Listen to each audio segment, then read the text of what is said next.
never sa kasaysayan ng Pilipino naging Judas. From the very start, pambubudol lahat. May sasabihin siyang isang maganda. Sila ang nagsimulang magmayabang eh. Nakakahiya ang ginawa ninyo. Yung pag-iwas po ng mga kalihim ng gabinete ni Marcos Jr. po dyan sa naging pagdinig sa Senado, ano po yung basa po nyo rito, ma'am? Kasi sila yung noon available sa mga panayam. At doon sa mga panayam, napaka nila, excited na sumagot. At nung binangga na, at yung yung mga pagpapa-interview kaliwat kanan. Kaliwat kanan yun. Tapos nung binangga na yung kanilang mga pahayag, nalaman na ganito, ganyan, na ibagbangga, executive privilege na agad. Alam mo, Admar, tama ka doon eh. Sila ang nagsimulang magmayabang eh. Sila, alam mo yung parang nanalo ka ng tropeyo, gusto mong pagmayabang kung paano mo ginawa. Tapos nung kino-confront ka na ng facts, at saludo ako dun kay Senator Amy Marcos at kay Senator Alan Peter Cayetano, kasi talagang tsinaga nila, hinimay-himay nila. Ngayon nabubuo na natin ang storya, biglang nagsabi executive privilege. Ano ang executive privilege? Sa inyo nang galing yon. Ayaw ba ninyong malaman ng taong bayan kung ano ang ginawa nyo para ibigay si Presidente Duterte sa ICC? Biro mo, ang daming loose questions doon, loose ends. May plano pala, may nagpuntahan palang ICC dito na nakabilet sa 3 hotel, nag-collection pala ng mga impormasyon, di ba? All this aided by our very government. Doon ako nalulungkot kasi never sa kasaysayan ng Pilipino naging Judas ang Republic of the Philippines sa isang citizen nila. Kung ayaw yung tanawin ang 6 na taon ni Presidente Duterte, tanawin natin as being a citizen of the Republic of the Philippines. Nakakahiya ang ginawa ninyo. Ma'am, ang tagapagsalita rin ng ICC nabanggit na saglit lang, ang gobyerno ninyo ang nagdesisyon na isuko ito. Pero kung matatanda natin, sabi nga ni BBM na 1,000 times daw niyang inulit-ulit at ulitin niya ulit na walang jurisdiction ang ICC.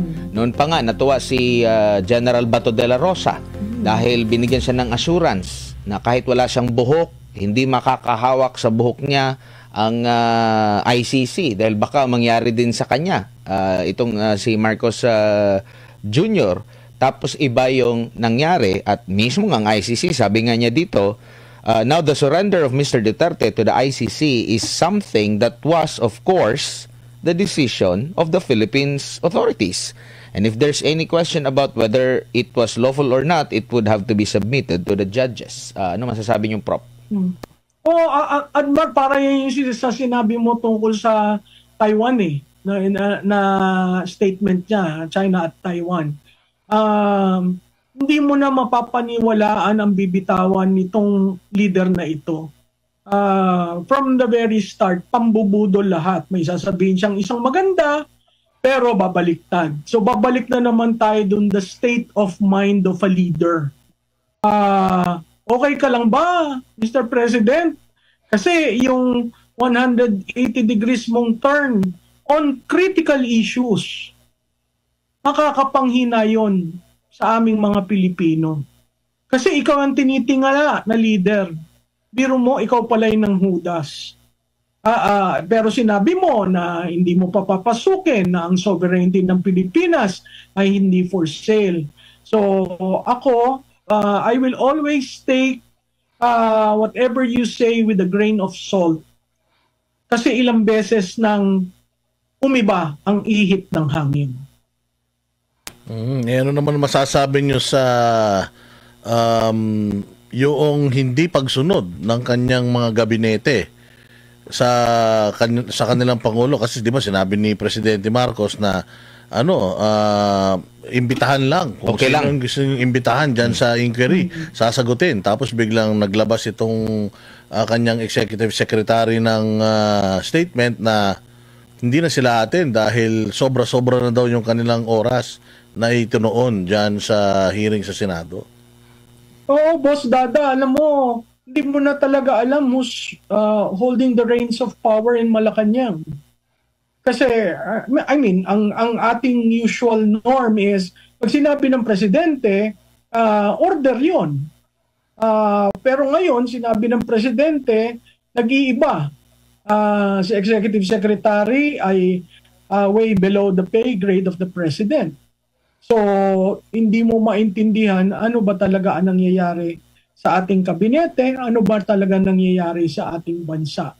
Pero, parati po, ang napakahalaga dyan, parati yung tatanungin ang inyong sarili, ito ba ay sa interes ng bawat Pilipino? Kung hindi po, maging matiyag at dito sa eleksyon na ito, tayo po i-register natin ang ating protest vote, palinig natin sa kanilang ng malakas, at parinig natin sa buong mundo na hinihindian natin ang administrasyon na ito. Ma'am, nakita niyo po ba na possible na magiging magkanya-kanya na lang yung pambato ng alyansa, though kasi medyo matagal na rin na nagsama yata sila, no, lalo na after nung pagkakaresto kay former President Rodrigo, or pagsuko nila kay former President Rodrigo Duterte. Nakita nila paglabas ng Taong Bayan na ngayon parang gusto pa nilang hamunin, lalo na dyan sa Mindanao, kasi sa Mindanao ulit sila magtitipon-tipon. Do you think may nakikita kayong ganitong senaryo na bawasan na sila? Possible pa raw na may sabi-sabi na naririnig natin may mababawas pa dyan. And anong nakikita mo, Prof, bilang political strategy? Alam mo, Admar, mga political veterans yung nasa alyansa.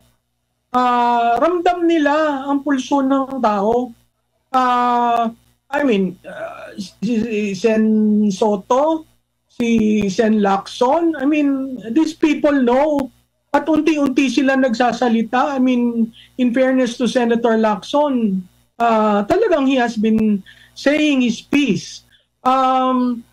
Sa tingin ko, mahirap mong pagsamasamahin sila dahil yung taong bayan mismo na nandyan sa rally ang sumisigaw ng iba. Kahit nga si Andrew nawalan ng visa di ba?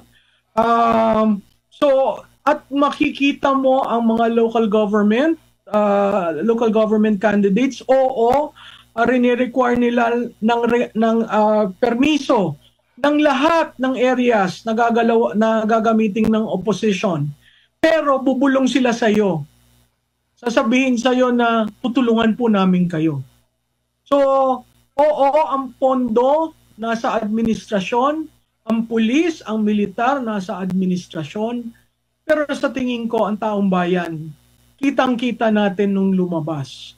So isusustain lamang natin ito in the remaining 39 days, and hopefully makita ng taong bayan na matagal na kayo sa kapangyarihan, mga veterano kayo, pero bago naman ang ihahalal namin dahil yan ang tawag ng panahon.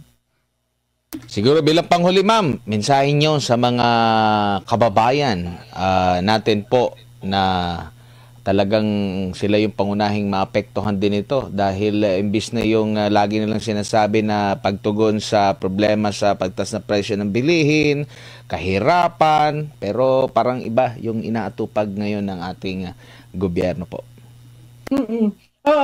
Admar at saka Boss Dada, maraming salamat sa inyong mga tagapakinig sa darating Mayo 12. Tandaan po natin, nagbago ba ang ating pamumuhay in the last 3 years under this administration? Pangalawa, ang Kongreso ba ay naging partner ni Juan de la Cruz sa mga maaayos na batas, sa mga paggamit ng pera ng ating taxpayers through the budget, at sa mga prosesong hindi mapaniil kay Juan de la Cruz. Kung ang sagot po niyo dyan ay hindi nagbago ang aking pamumuhay, humirap pa, hindi itong kongresong ito ang aking tinitingala para ako'y protektohan sa mga batas, bumoto po tayo ng straight Duterte 9. Okay? Iboto po natin yung mga independent candidates na gustong maghayag ng kanilang kagustuhang maglingkod. Iboto po natin yung ating mga re-electionists na hindi nagnakaw, hindi gumagamit ng bawal na gamot, at hindi ang feeling nila siya ang Diyos o Diyosa pagkatapos ng halalan. Ngayon, dun sa magbibigay ng pera, tanggapin po nyo. Pera po yan galing sa taxpayers. Kung makakatulong po yan, tanggapin nyo. Pero sana ang hiling ko, iboto po nyo ang nasa puso nyo. Tandaan po ninyo, ang ating iboboto, maninilbihan yan ng 3 years at 6 years. Almost 1 decade. Mahirap po tayo magkamali muli. Maraming salamat, Prof, sa inyong oras at panahon.